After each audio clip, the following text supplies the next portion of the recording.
The 2023 Formula One season will see Daniel Ricciardo as the third driver for Red Bull, but questions have popped up on why Ricciardo rejecting Haas has boosted his payoff from McLaren. So, why do you think he rejected joining Haas? And what does this have to do with his payoff? Also, this video will talk about the great mystery of Daniel Ricciardo's decline. Keep watching for more information on all of these in this video. Starting us off, Daniel Ricciardo reveals that he was suffering from burnout and was glad that he did not get offered an F1 driver's position for 2023. Daniel Ricciardo, an Australian racing driver, has admitted he was burnt out and was happy no one offered him a starting slot on the grid for 2023 as he gets ready to return to Red Bull. This team is where his Formula One career began.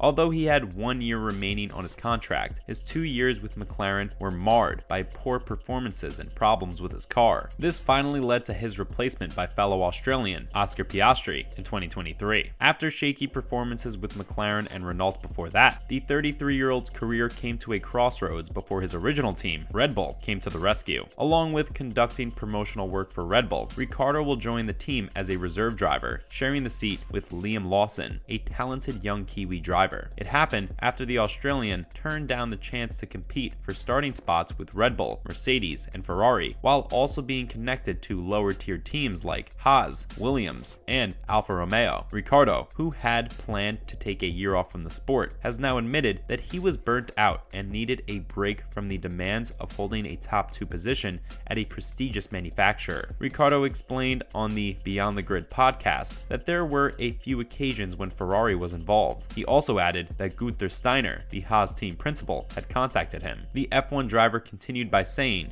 that as more days passed, and especially when he finished the triple header to go back into the second half of the season, so 3 races on the straight, it became more and more evident that it wasn't about what phone call he had received. It was about him admitting that he didn't want to be participating next year. He added that one would feel like, oh, I've had to sign it, but he believed deep down he was seeking a little peace. So, he was pleased that no top team reached out. Ricciardo acknowledged that his exhaustion would not go away despite his efforts and needed time and space to rediscover his motivation. He remarked that some might call it some burnout, but he was not scared to say that or confess it. And although everyone will have an opinion on it and will want to say this or that, in the end, he knew how he felt and what he wanted. Ricciardo added that he was not saying he was the only driver who felt that way, but he wouldn't call himself a typical sportsman who relied solely on the adage, practice makes perfect. He added that the more he did it, the more he felt lost, to the point where he felt that the power of a break, some time off, may help him come back better. He remarked that it might potentially be pretty beneficial for him. In 2023, fans could still watch Ricciardo compete if anything unfortunate happens to Max Verstappen or Sergio Perez. Ricciardo is optimistic about reclaiming a top spot in 2024, despite the possibility that there won't be many open seats due to the commitment of drivers like Verstappen, Perez, Charles Leclerc, and Carlos Sainz of the Ferrari team, and George Russell and Lewis Hamilton of Mercedes. Coming in next is why rejecting Haas has boosted Daniel Ricciardo's payoff from McLaren. Daniel Ricciardo, an Australian, solidified his position when it became evident that he would not be returning to the grid for 2023 and began looking at his possibilities while his management started working on a suitable severance package. Before the team decided to sever his contract early to recruit Oscar Piastri, it was stated that Ricciardo demanded about $21 million in compensation from McLaren. McLaren would have used that information in their discussions to dramatically reduce the remuneration if Ricciardo had been able to acquire a second full-time racing seat with a different team.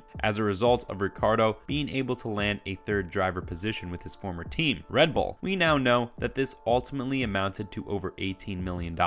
Even though his position at Red Bull does not ensure race starts, he benefits the most from his time at McLaren. In 2023, this will be a more financially smart decision for the Australian, given the money he would make as a Red Bull ambassador. By opting to reject Haas, Daniel Ricciardo is said to have increased his compensation from McLaren. The seasoned Australian driver, who was fired by McLaren and decided to accept a third driver position at Red Bull, will not be among the 2023 Formula One driver lineup. Ricciardo is reportedly on track to earn his highest salary ever in 2023 without even even driving full-time. New information has now revealed why he could have chosen to join another team full-time. According to Racing News 365, the rules of his McLaren payoff stipulated that the compensation would be maximized if he did not continue in F1 full-time. As a result, Ricciardo received more money from McLaren after rejecting Haas's advances to replace Mick Schumacher. This wise choice allowed Ricciardo to accept a third driver position at his previous team, Red Bull, where a significant portion of his duties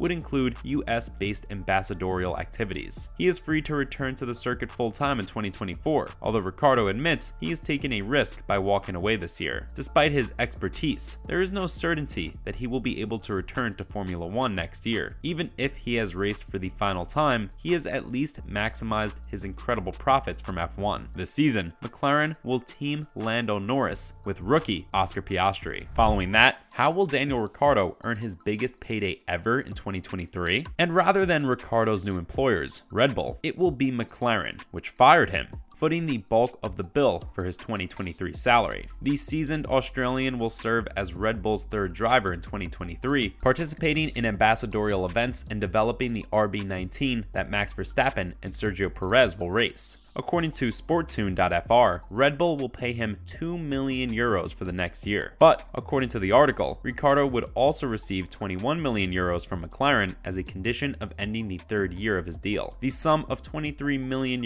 is Ricciardo's highest yearly income, which was likely achieved with the least amount of driving. It will raise his F1 career earnings to over €115 million.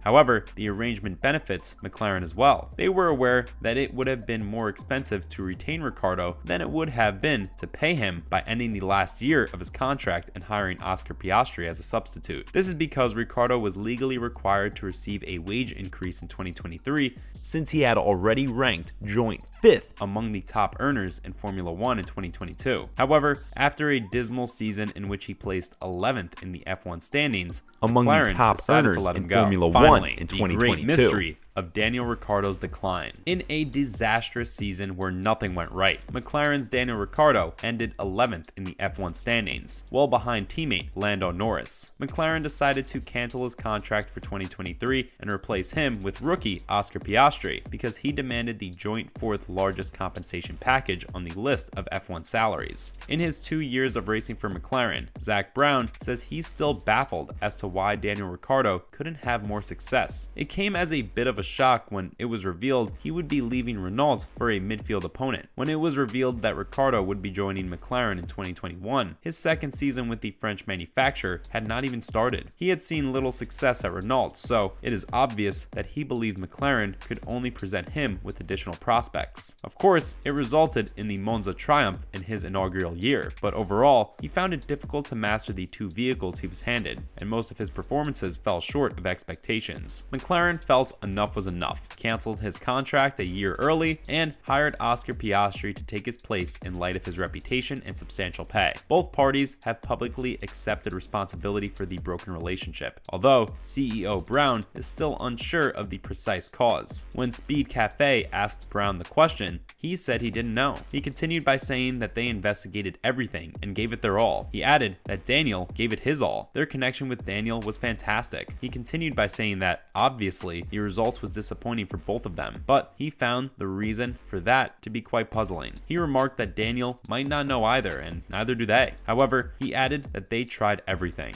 and perhaps they overworked themselves. He also said that was why they believed it was time to make a change, as they had no idea why it wasn't working. Brown added that, since Ricciardo was undoubtedly magical, he would hopefully regain his magic with a change of scenery. Brown remarked that he hoped people saw what Ricciardo was capable of in Monza, and he's done it 7 other times. Brown, however, concluded that McLaren had to change because we couldn't figure out what had gone wrong. Ricciardo's disappointment at McLaren partly stemmed from his inability to match Lando Norris's performance. Ricciardo revealed to The Race that occasionally he would see what Lando could do and say he could not do it, and he would think, isn't it rotating or doing that? Ricciardo also said that during racing, the pace is also occasionally 0.8 of a lap slower than usual, and he is thinking, how? He concluded that in debrief debriefs. He would hear Lando say things like, "Oh, this stint of the race, I could feel the car was functioning there. It kind of came alive." And he thought that he had never had that experience. So that's it, guys. Do you think it was a good idea for Daniel Ricciardo to reject teams like Haas and Ferrari to become the third driver for Red Bull? Also, can Ricciardo get his form back? Let's hear your comments in the section below.